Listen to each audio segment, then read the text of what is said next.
Good afternoon, conference. It is truly an honour to be here at this inaugural conference. First, just before I start, I just want to say thank you for all those who have took the time to put this on. The food, the refreshments, the good company that we've enjoyed. And it is our inaugural conference, and it's something that we should treasure, because we'll look back in a short while when we have 500, 600, even 6,000, that it's you soldiers, the soldiers that came here, that you'll remember this time that we spent together. And I like at times to reflect, so I hope the images of this will stay with us, and it's important to remember our humble beginnings. Now, many of you probably noticed that I have quite a sunny disposition. Now, you see, we've had a good summer, because I looked a bit like you before the summer started. But I spent a lot of time in my back garden, and it really has been fruitful for me. But I was born, and I'm going to come to that when I sort of start my speech, but I was born in a place, a sunny part of the world. Now, I'm going to just play a little bit and say to you, it's one of the beauty spots of the world. We, growing up, we called it acne.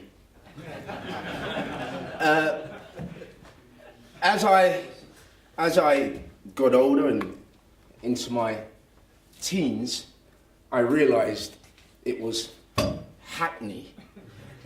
And I started to try to speak proper. And so today I'm going to speak proper. I did mention this to Vicky, who was having a conversation outside. So where's Vicky? Here. She's in the bar. She's in the bar. I started off my life on market stalls. Now, I don't know if you know London, any of you know London, but my uncle took me to markets like Roman Road Market. Now, you probably won't know these markets, but East End markets, and I was a market trader. And that's how I started, selling ladies' shoes. I was 8 years of age, and I got woken up in the morning to do the tarpaulin. Have you done stall holders, any stall holders? 4 in the morning. And I loved it. And I learned everything about life working in markets. And for those of you who love markets, and I still do now, more than the big stores, you'll know why.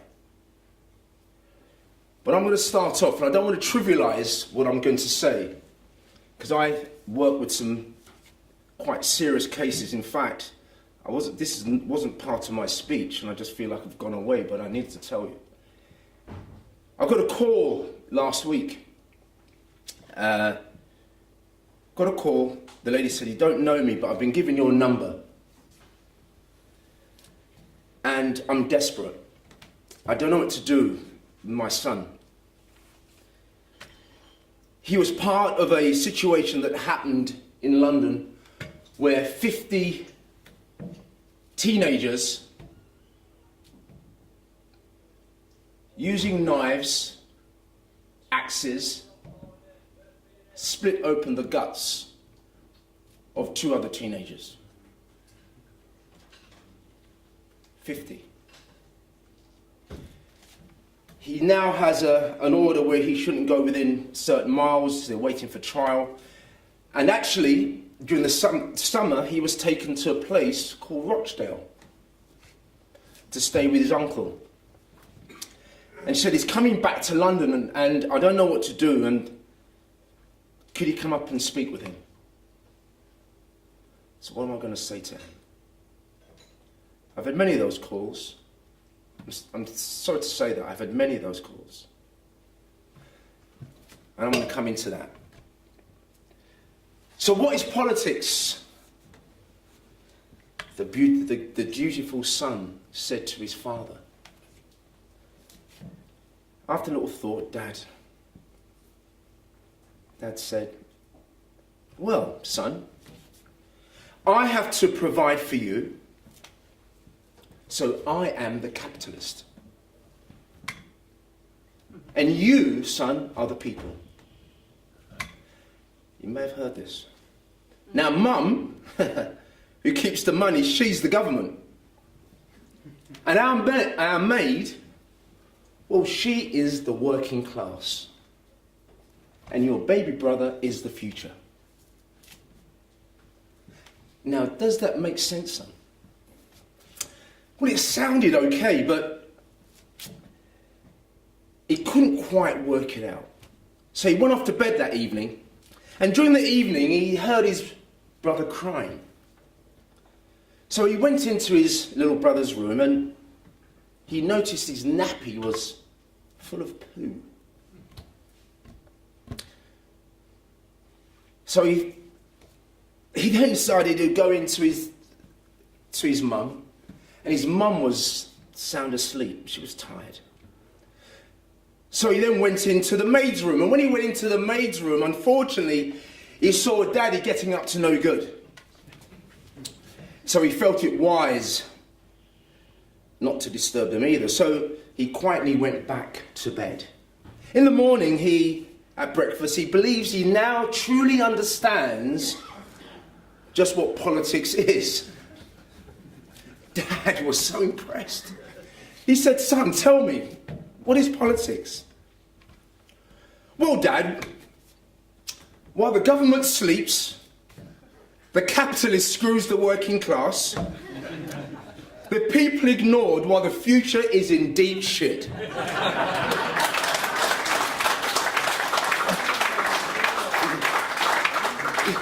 You see, conference, politics used to be about doing something. It's now simply about being something. Unless direct democracy comes to its rescue.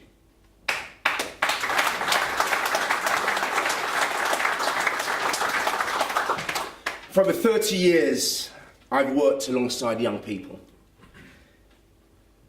arming them with the tools, the skills, helping to raise their levels of aspiration and expectation, building their resilience and their communication skills, and supporting them in striving to succeed. Now, people often tell me, this is a form of giving back, Nev. Everybody calls me Nev, not Neville. For me, it's not just giving back, it's paying forward. And why do I say that?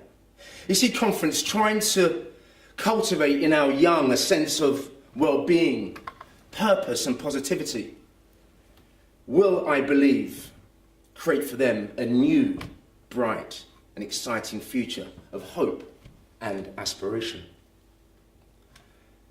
But lest we forget, I'm going to take you back 10 years exactly, virtually to the day, September the 20th, 2008. 10,000 people marched in London, in a London rally against knife and gun crime. They were joined by 40 families who had been directly affected by knife and gun violence. The relatives of Damiola Taylor, killed in 2000, and Ben Kinsella, stabbed to death that year, were taking part in the event. Many of the demonstrators, by the way, carried banners declaring, "Put down the guns and knives. Lay down the weapons." And some banners read, "Innocent children are dying." Placards also carried photographs of young victims of knife crime. Families of the victims led the march, walking quietly behind a banner that said, "Stop knives, save lives." They included the families and friends of Damiola Taylor, Jimmy Mitson, Rob Knox, David Ndoe, all murdered in senseless, unprovoked attacks.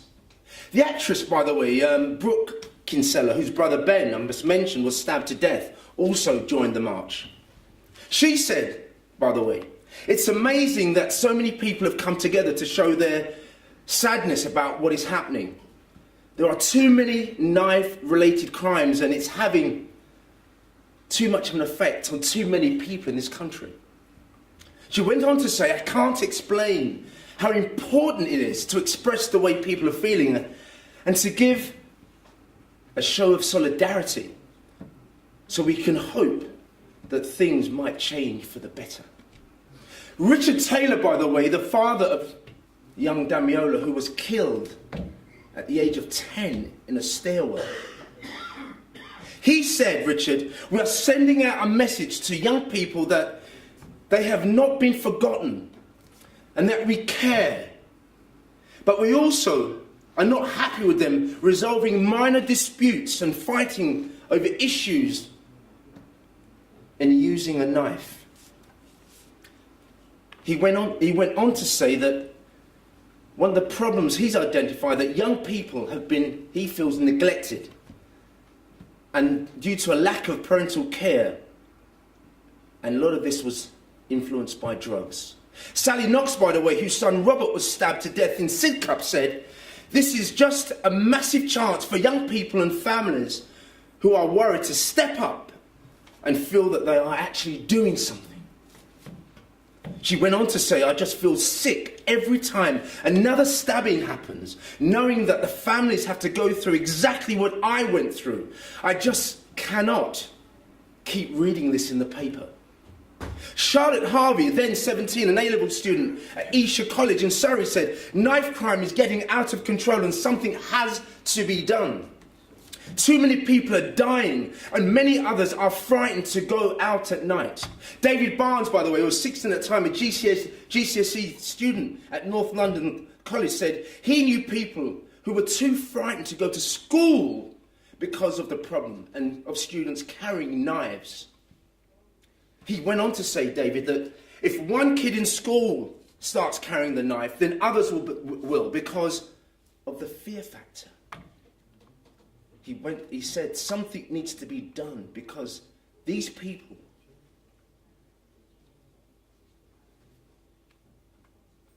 are now too scared to come to school.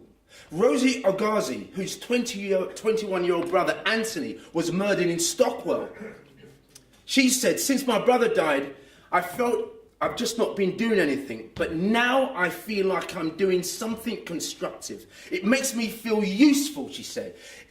"It will be good to see that my brother's death was not in vain." Well, sadly for Rosie and all those grieving families, the question must now be asked, was that march all in vain? Because nearly exactly 10 years to the day, we are here again. I am personally sick and tired of governments treating this as a political football, a game to score political points, while our young are dying in the streets. Make no mistake, conference, this will not just be, and is not just a London problem. This is a national disaster.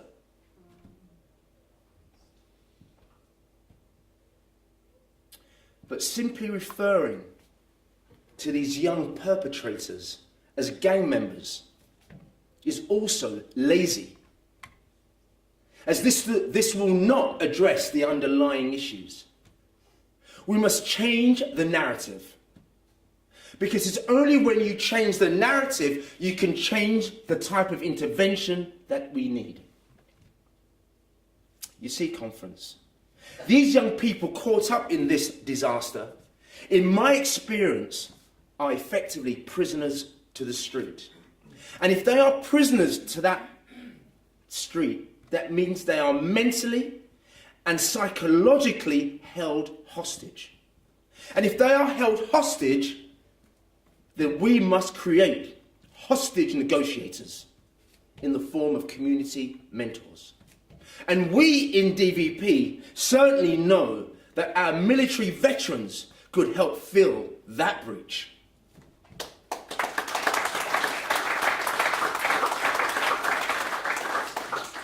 We must also create safe houses in the form of community and leisure hubs.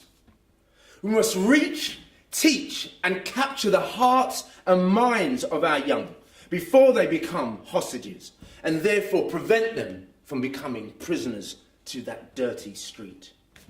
But conference, while we are witnessing this tragic waste of life and the lost talent, please, please, please, let me remind you all that the majority of Londoners, and particularly black Londoners, who are the ones that are mostly now affected by this disaster, most are law-abiding citizens, and their children just want the opportunity to progress and succeed in life.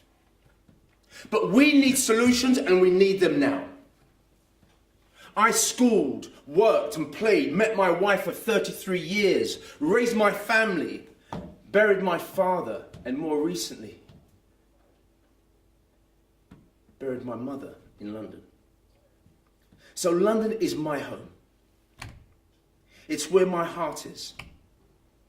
It's also one of the most culturally diverse cities in Europe, if not the world. London must be a safe place to live, to raise a family, and to visit. It's not only because I'm a Londoner that I love London town. I'm proud to be a Londoner. I'm a child of London. I was born and bred there. It's part of my DNA. I care deeply about the economic success of our city. But more importantly, I care passionately about all Londoners and visitors to our great city, who should be able to work, play and raise a family in a safe, harmonious and happy environment. And I believe it is also about the quality of life for Londoners. I've said this before, and I don't mind repeating it.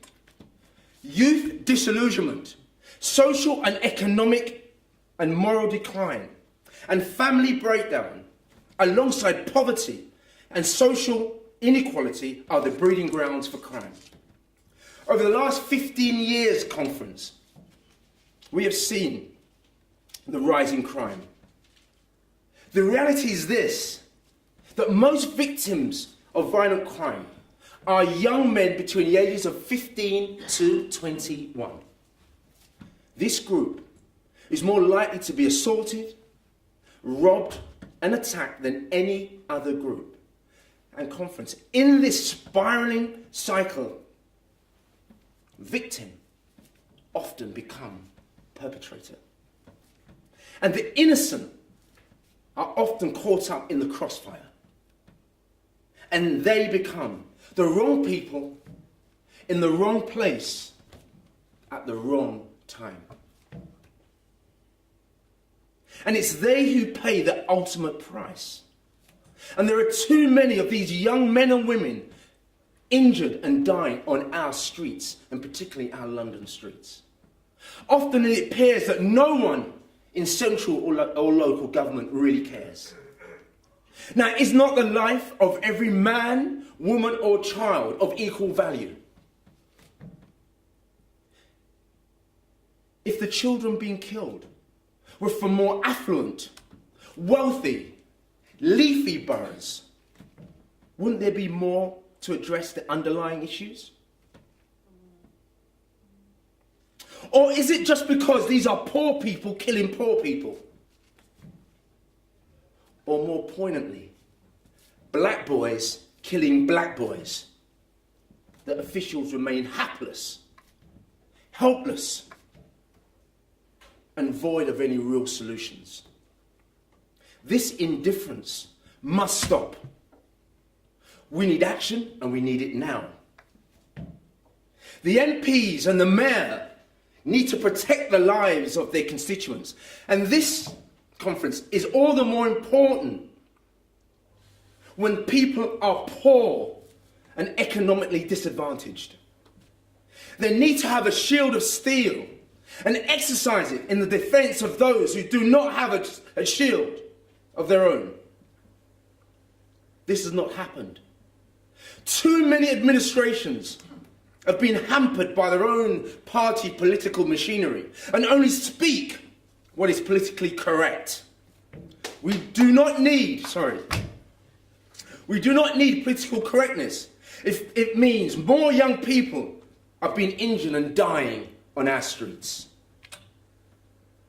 But what we do need is long-term solutions based on the courage to work with all sections of our community and all administrative bodies to tackle crime and the causes of crime. Central and local government must engage at grassroots level with young people. But we also need to create a proactive system that does not only react to failure, but rewards and recognises success. We must build trust. Young people today are smart. They are armed with an array of skills and talents, with information and equipped with the technology and knowledge to help build and sustain our communities. You see, conference, what we have today are not necessarily bad youth, but bored ones. So we need to create local activities. For example, something I'd like to promote is a community card allowing 13 to 21-year-olds free access to council-run gyms and free entry into cinemas, off-peak hours, of course, and concessionary rates at football grounds. We talk of crime,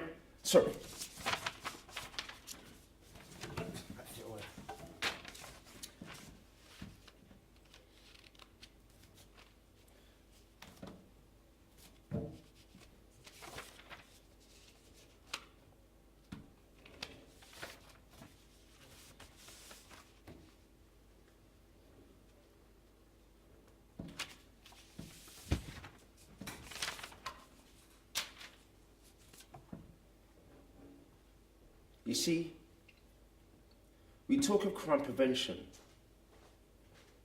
but it's not actually crime prevention at all. What we are currently faced with is crime containment.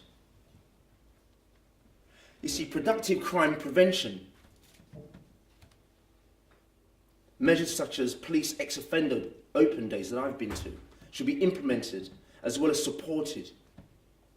We should be working alongside good local youth-led initiatives that focus on bridging the gap between young people and the police and that will build and engender trust. Our young people need positive role models, both young and old, who can inspire, educate and equip them with the tools needed to secure a bright, rewarding and successful future. Now, our senior citizens need to feel accepted, valued, and recognised for their experiences and knowledge, and should be encouraged to impart their established skills and wisdom to the younger generation for the advancement of our community. Now, our police, however, should be secure in executing their authority when dealing with crime and the prevention of crime. And our citizens equally have the right to expect that they will be dealt with by the police and the judicial system with impartiality. We must raise aspiration. We must establish efficient mechanisms to identify young males at risk. We must start a conversation about the reintroduction of a form of national service.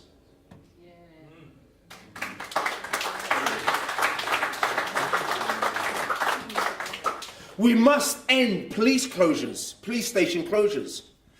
We must look at, by the way, a form of private-public police partnership where private companies must be given the opportunity to sponsor PCSOs, either within their local area or beyond, through active community social responsibility program, known as a CSR program. We must also look at replicating, by the way, and supporting community support schemes such as Shomrim. Now, many of you may have not heard of Shomrim. Shomrim, by the way, is a Jewish-led neighbourhood watch scheme in London that works very well. We must also open up our colleges and academies in the evenings as community and youth hubs. Reducing violence, and particularly knife and gun crime in the long term, will take significant investment and require active participation of all sections of our local community.